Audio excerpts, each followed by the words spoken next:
Sa number 2,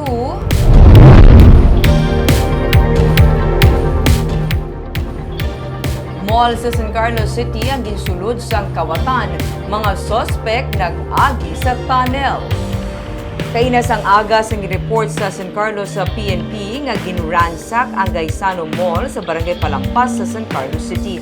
Sunod sa kay Lieutenant Colonel Nazer Canha, ang hepe sa San Carlos sa Police, las 8 kainas ang aga sa natukiban sa mga empleyado nga ginsulod sa kawatan ang mall bangod ilang nga naabtan nga buka na ang glass wall sa isa ka butika kag mga nagakinayag nga mga kagamitan sang mall pati ng isa ka jewelry shop kag kaha sang cashier. Sunod sa PNP, posible isa ka grupo ang nagsulod sa mall pinaagi sa pag-agi sa dalom sang salog pagi sa pagkutkot sang tunnel. Sa karon nagapadayon ang investigasyon sang kapulisan. Ginalantaw man sang pulis kung bala iniman sila ang nagtuyo nga magsulod sa supermarket sa Barangay Sumag sa Bacolod pinaagi man sa pag-agi sa drainage system.